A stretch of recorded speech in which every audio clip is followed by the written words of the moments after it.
Today is March 5th, 2020. I am Julie Hankinson, and this is the view out my window. Now, I'm just going to quickly do a little swing around so that you see there's my little stained glass. Here's my antique pen tray that I do use for propping up my cell phone since I'm not using a tripod here. Let me just swing up around and show you the harbor and they're building another access for all of these boats. So beautiful out here. Look at that weather today. That is just magnificent. I'm so lucky to have this atrium. I really enjoy just eating breakfast here and watching the ships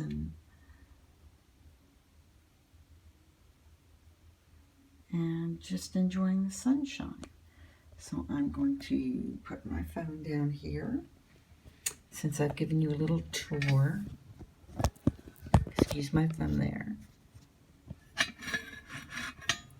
And we'll move that around some. There. Well, this is just my day for my phone falling over, I guess. All right. I don't know how y'all are doing, but I feel like, I don't know what, I've got whiplash or something, or the stock market is going up and down, just like we're playing with a yo-yo. And, you know, from one day to the next, am I safe? Am I not safe? Is there something I can do more than washing my hands?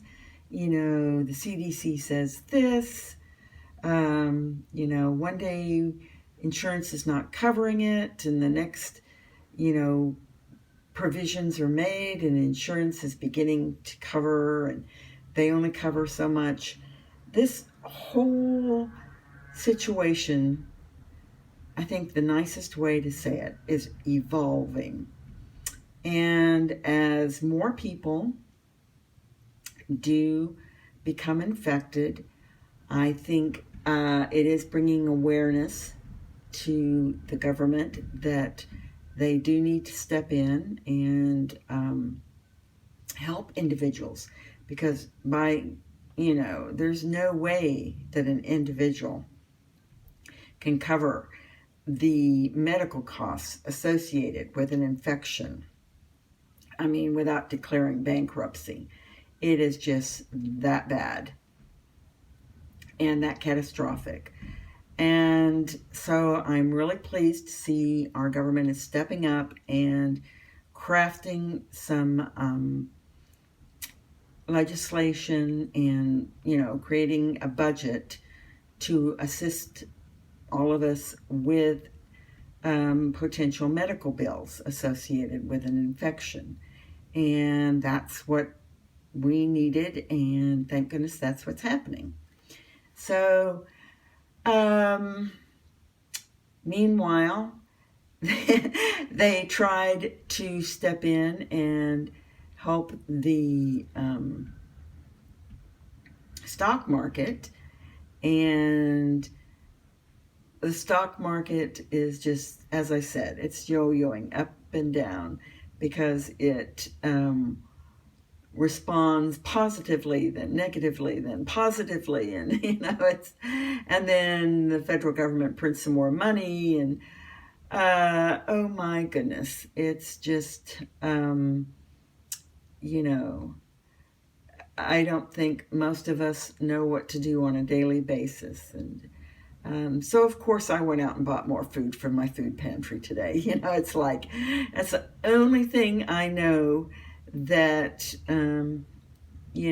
it's going to remain safe and sound and be there when I need it.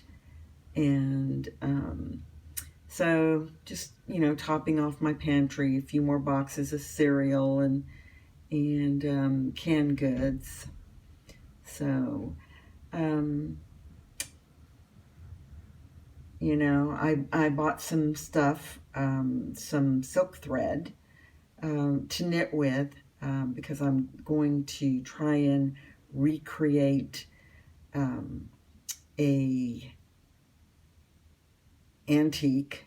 It'll be a recreation of an antique sleeping shirt that was worn by royalty, and of course they imported silk, and it was knitted. So this is going to be a year-long project, and I spent quite a bit of my time just trying to unravel the tangle of silk thread that I received, because I have to wind it into a ball, because it just is before I can knit with it, because it is a big mess the way they twist it into a loop when they sell it. I don't know. It just, I know there's got to be a trick to it, but I just haven't determined it yet. And so this has been a real, I guess, silk intensive day. I had the silk yarn for knitting with, which became a tangled mess. And then I was trying to do a post on some new Kumi Cocoon silk bedding.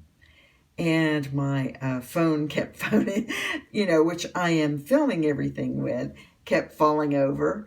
And but I included that anyway, because life is not perfect and we do make mistakes, and I think sometimes we just need to laugh about our mistakes and not take them as seriously, because there's plenty of other people taking our mistakes seriously.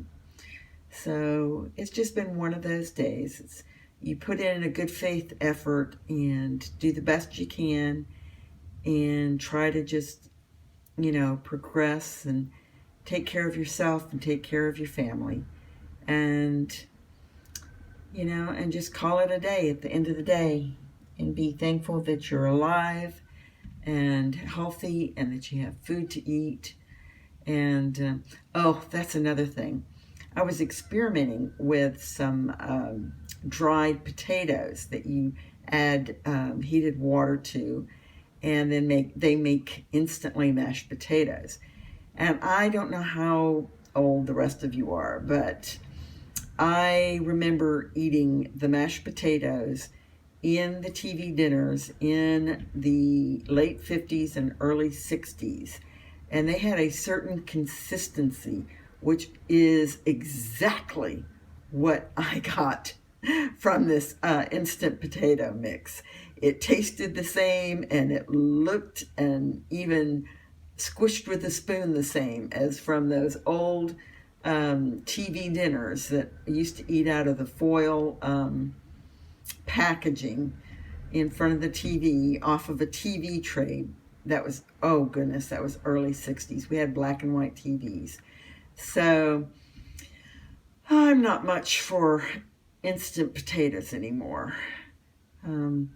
I'm just not going to stock up on those for my, survival pantry anymore. Some things work well, like those kippered fish snacks, and then some of them are just like eating Play-Doh, but somehow they weren't as flavorful. Okay, I'll leave you with that visual, and I hope you all have a good night, and that you do wash your hands and stay away from crowds. Let's focus on what we can do, and take care of ourselves and our families. Good night, y'all.